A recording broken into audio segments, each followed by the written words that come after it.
Warahmatullahi wabarakatuh. Perkenalkan, nama saya Sukron Izazin. Saya mahasiswa PG Dalja 41 tahun 2025 Universitas Negeri Islam Salatiga. Saya akan mempraktekkan belajar mengajar di kelas. Mari ikuti saya.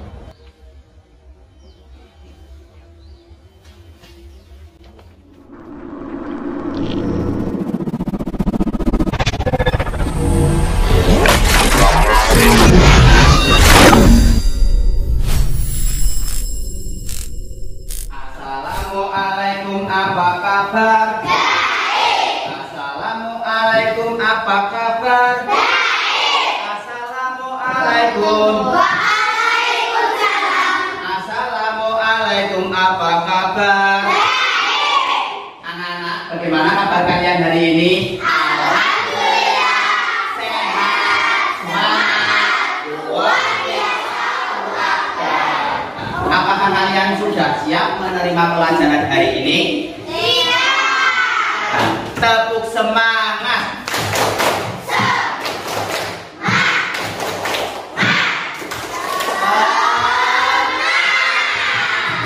Belum pelajaran kita mulai, maka kita nyanyikan lagu Pancasila.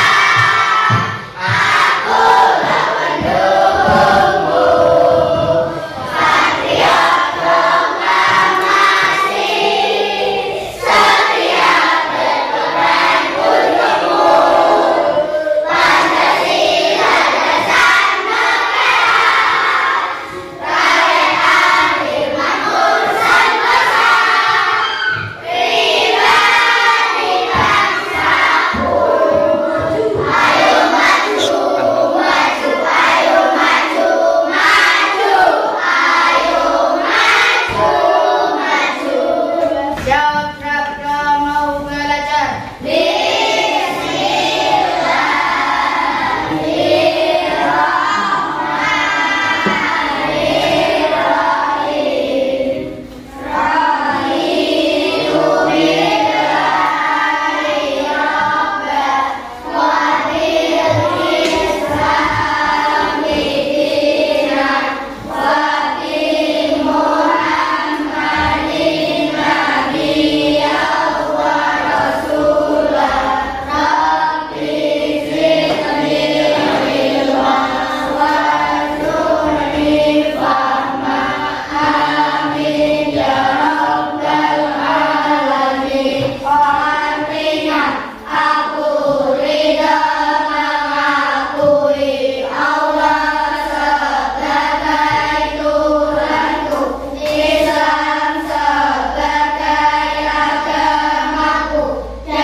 Selamat pagi, assalamualaikum warahmatullahi wabarakatuh.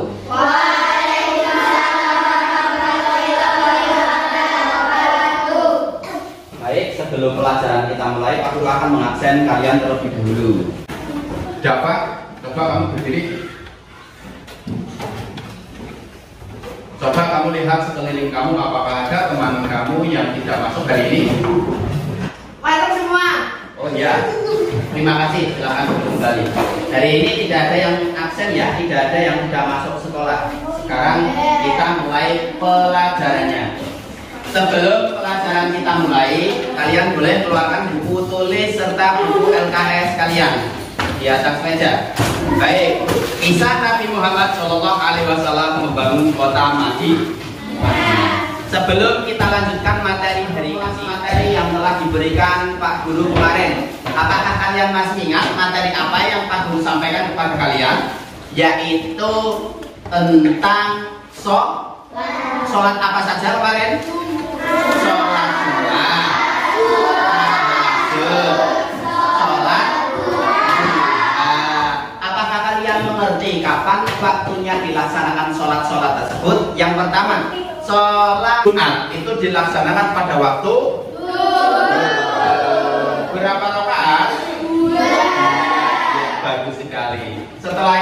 sholat tahajud. Kapan waktunya sholat tahajud itu dilaksanakan? Malam hari. Waktunya antara pukul 1 sampai dengan pukul 4. Dan selanjutnya yang terakhir adalah sholat duha. Sholat duha itu dilaksanakan pada waktu pagi, yaitu antara jam 7 sampai jam 11. Masih ingat gak jumlah rakaat sholat duha berapa? 2 rakaat paling sedikit. Dan paling banyak berapa rakaat? 2. Sementara kalau sholat tahajud paling sedikit berapa rakaat? 2 rakaat. Paling banyak berapa? Tak terhingga atau tak terbatas. Boleh 4 rakaat, 6 rakaat, 8 rakaat dan seterusnya. Itu adalah sholat tahajud. Mari, karena kalian sudah memahami materi yang Pak Guru berikan kemarin, kita lanjutkan materi selanjutnya, yaitu kisah Nabi Muhammad SAW membangun kota Madinah. Kalian tahu nggak, Madinah itu sebelum menjadi kota Madinah bernama kota apa? Yatsrib. Nanti yang akan kita bahas adalah yang pertama, membangun masjid. Yang kedua, mempersaudarakan umat. Dan yang ketiga, menggalang kerukunan. Dibuka satu persatu dari ketiga langkah utama Rasulullah membangun kota Madinah. Yang pertama itu membangun masjid. Peristiwa apa yang menyebabkan Rasulullah berpindah ke Madinah? Mekah diserang kaum kafir Quraisy dan nyawa Nabi Muhammad beserta kaum muslimin terancam, hingga akhirnya Allah memerintahkan kepada Nabi Muhammad untuk berhijrah. Nabi Muhammad beserta pengikutnya yang beriman kepada Allah berhijrah, berpindah tempat dari Mekah ke Madinah. Nabi Muhammad beserta rombongannya itu disebut kaum muhajirin. Sementara orang-orang yang berada di kota Madinah itu disebut kaum Ansar. Kaum muhajirin itu adalah rombongan Rasulullah yang datang dari kota Mekah, hijrah. Orang-orang yang berada di Madinah yang menyambut kedatangan Rasulullah itu disebut kaum Ansar. Artinya apa kaum Ansar? Kaum Ansar itu artinya adalah penolong yang berhijrah ke Madinah. Di sana di Madinah ditolong oleh kaum Ansar tadi. Pada saat itu Rasulullah hijrah dari Mekah ke Madinah, hingga saat itu tahun Hijriah terbentuklah yang pertama kali tanggal 1 Muharram. Kalian melihat tahun itu ada 2 jenis. Jenis pertama yang tanggalan ditempel itu adalah tanggalan Masehi. Sementara tanggalan Jawa, tahun Jawa umat Islam, tahun Islam itu adalah Hijriyah. Hijriyah itu terbentuk pada saat Rasulullah hijrah. Rasulullah dari Mekah hijrah ke Madinah, sampai di Madinah itulah terbentuknya tahun yang ke-1, yaitu tahun 1 Hijriyah. Tepatnya dibentuk itu pada tanggal 1 Muharram. Kalau tahun baru Masehi itu terbentuk pada tanggal 1 Januari. 1 Januari itu adalah tahun baru Masehi, sementara 1 Muharram itu terbentuknya atau tahun baru Hijri.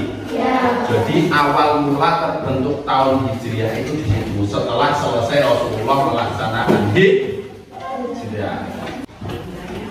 Hijrah ke Madinah. Nabi Muhammad SAW hijrah dari Mekah ke Madinah. Nah, untuk menyelamatkan umat Islam disambut dengan penuh kebahagiaan oleh penduduk Madinah. Nabi membangun masyarakat Islam yang kuat dan harmonis. Jadi karena Rasulullah itu sudah dimusuhi oleh kaum musyrikin, oleh kaum kafir Quraisy di Mekah, maka Rasulullah bersama rombongannya berniat untuk hijrah ke Madinah. Dan di Madinah sudah dihadang oleh kaum Ansor tadi, kaum penolong, hingga Rasulullah dapat berbaur, dapat hidup bersama, dapat hidup harmonis dengan kaum yang berada di Madinah. Kira-kira kalau kalian bepergian memiliki tempat tinggal baru, kalian bisa menyesuaikan langsung atau agak lama? Harus perlu. Begitu juga kaum muhajirin bersama rombongannya. Mereka di tempat Mekah itu yang semula cuacanya itu dingin, namun mereka berpindah tempat mengikuti Rasulullah ke Madinah. Di Madinah itu cuacanya nek pas dingin, dingin banget. Namun pada saat panas sekali, cuacanya tidak menentu. Mereka harus menyesuaikan. Selain itu, para muhajirin yang berada di Mekah itu tadi biasanya bekerja sebagai pedagang. Sementara orang-orang yang berada di Madinah biasanya bekerja dengan cara bertani atau menjadi tukang. Jadi orang-orang yang dari Mekah itu tidak bisa bekerja, masih perlu menyesuaikan. Namun karena keharmonisan antara kaum Ansor dan kaum Muhajirin, kaum Ansor menolong kaum Muhajirin, membantu apapun kebutuhan dari kaum Muhajirin. Nabi Muhammad SAW membangun Masjid Nabawi sebagai pusat ibadah dan aktivitas umat Islam. Masjid ini menjadi tempat pembelajaran atau musyawarah dan persatuan umat. Digunakan sebagai pusat pemerintahan Islam di Madinah. Sampai ke Madinah, kaum muhajirin tadi tidak membawa harta. Di Madinah juga tidak memiliki rumah. Ada 2 versi masjid yang dibangun oleh Rasulullah pada saat itu. Yang pertama ada Masjid Kuba, ada juga Masjid Nabawi. Di dalam buku kalian lihat di situ yang terbangun pertama kali adalah Masjid apa? Masjid Kuba. Namun Rasulullah pada saat perjalanan ke Madinah, Rasulullah itu mendirikan masjid yang pertama, namanya Masjid Nabawi. Masjid Nabawi itu masjid yang digunakan oleh Rasulullah sholat Jumat berjamaah yang pertama kali. Tepatnya itu kurang lebih dari Madinah berjarak 5 km. 5 km itu lumayan jauh ya? Lumayan jauh. Setelah Rasulullah di perjalanan hampir sampai ke Madinah itu membuat Masjid Nabawi, Rasulullah melanjutkan perjalanan hingga ke kota Madinah. Di jalan kaum Ansor, kaum Madinah banyak sekali yang menawarkan Rasulullah tempat tinggal. Namun apa jawaban dari Rasulullah? Rasulullah itu menolak tawaran mereka hingga Rasulullah itu mengatakan bahwa akan berhenti di mana saja pada saat unta yang dinaikinya berhenti. Itu di rumahnya siapa? Coba kalian lihat di buku kalian. Abu Ayyub Al-Ansari.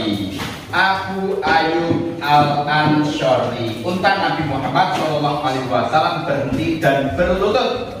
Nabi Muhammad SAW turun dari untanya dan menanyakan siapa pemilik lahan, pemilik rumah tersebut. Ternyata yang memiliki lahan tersebut adalah seorang yatim piatu bernama Suhail dan Suhail, yaitu anak yatim. Hingga pada saat ini di tempat itulah terbangun masjid pertama kali di Madinah, yaitu Masjid Quba. Dan di situ Rasulullah itu ingin membeli tanah tersebut, untuk dibangun masjid. Wahai Rasulullah, tidak usah membeli lahan ini, aku rela untuk menyerahkan atau mewakafkan kepada engkau, wahai Rasulullah.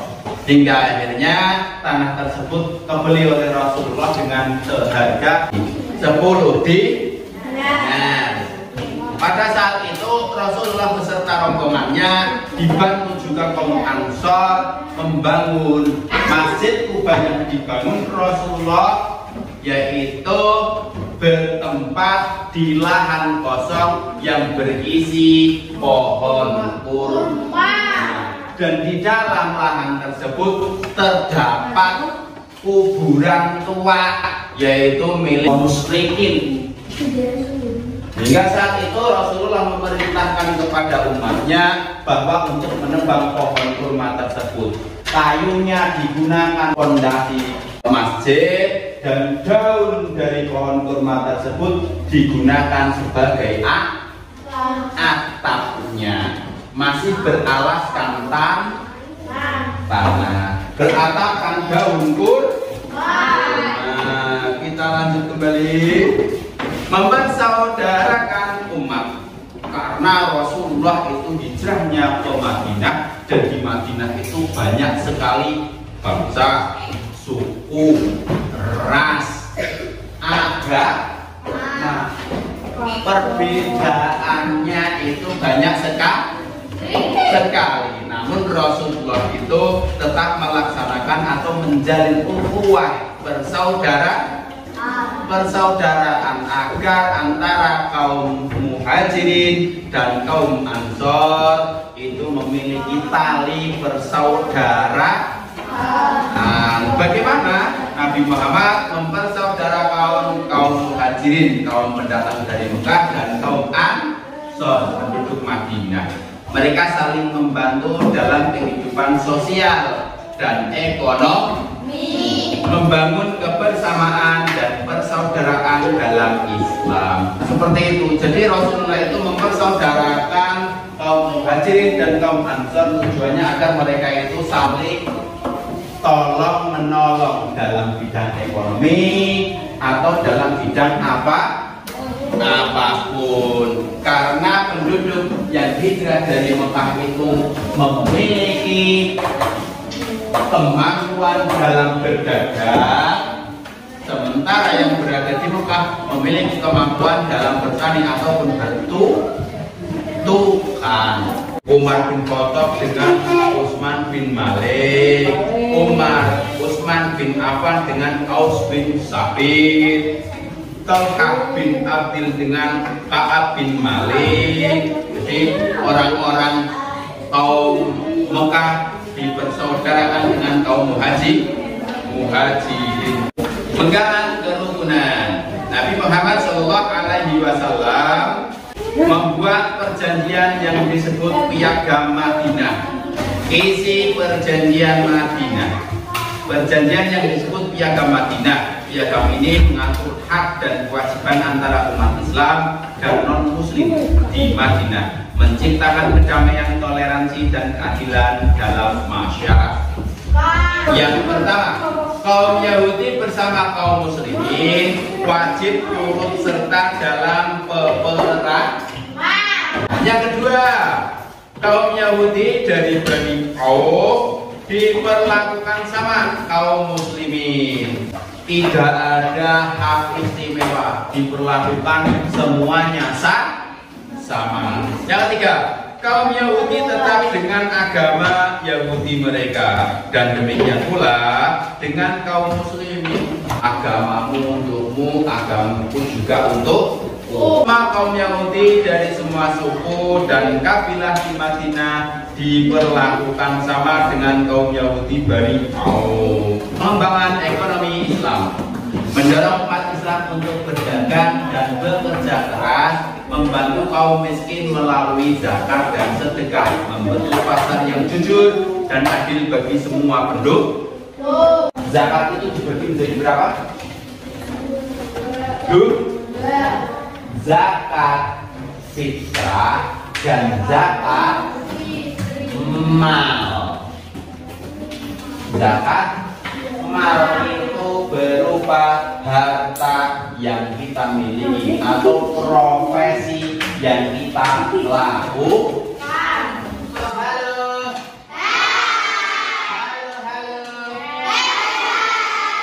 Masih semangat? Kita lanjutkan, materinya sudah selesai. Sudah kalian betul loh kok? Sudah. Pak Guru akan memberikan kuis kepada kalian nanti. Di sini ada peraturannya nanti untuk menjawab kuis tersebut. Kalau kalian tidak mau bertanya, Pak Guru yang akan bertanya kepada kalian. Baik. Yang pertama, nanti kalau kalian bisa menjawab, acungkan jarinya. Masjid yang pertama kali dibangun oleh Rasulullah di Madinah, masjid apa? Sementara Masjid Nabawi itu dibangun yang pertama kali, tapi bukan di kota Mekah. Jaraknya 5 km dari Madinah.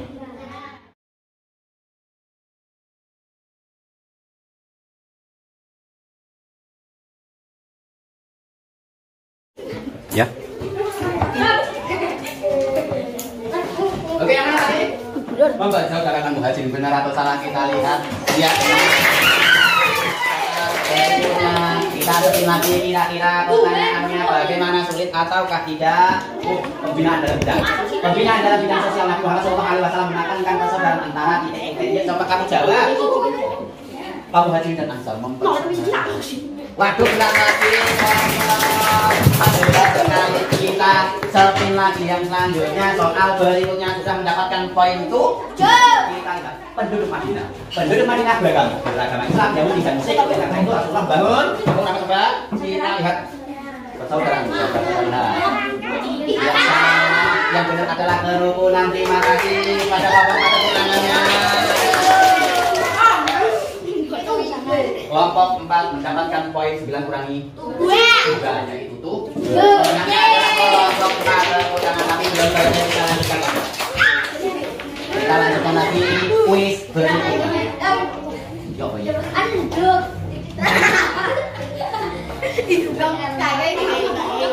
Sama habis harus selesai. Oke.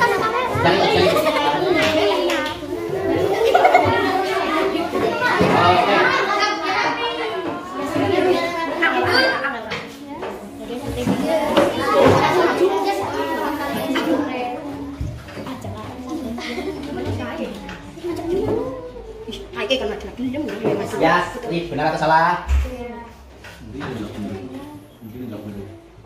D A S R I B D.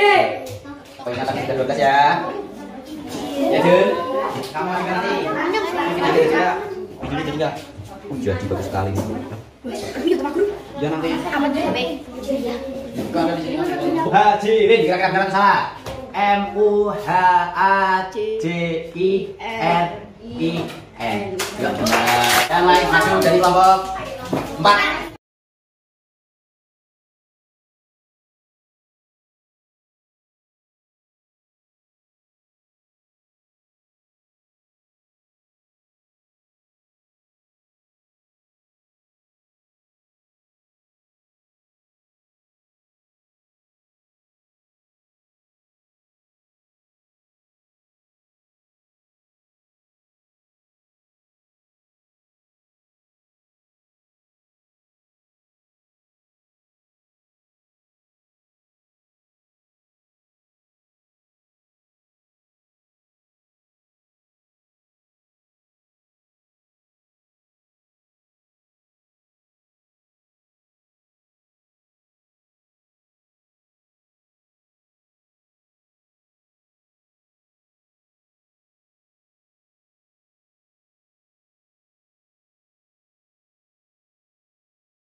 Ya, duduk kita baca.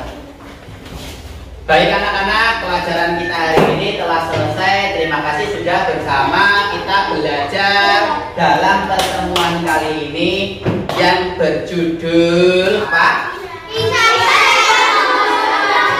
Kisah Nabi Muhammad Shallallahu Alaihi Wasallam membangun kota Madinah. Nah, tadi dari awal sampai akhir kita sudah belajar pengertian dan kita sudah memberikan kuis. Ternyata banyak yang bisa menjawab kuis tersebut. Berarti kalian sudah paham. Apakah ada yang belum paham dari materi tadi? Tapi kalian masih semangat? Masih. Coba kalian tepuk semangat sekali lagi. Tepuk semangat.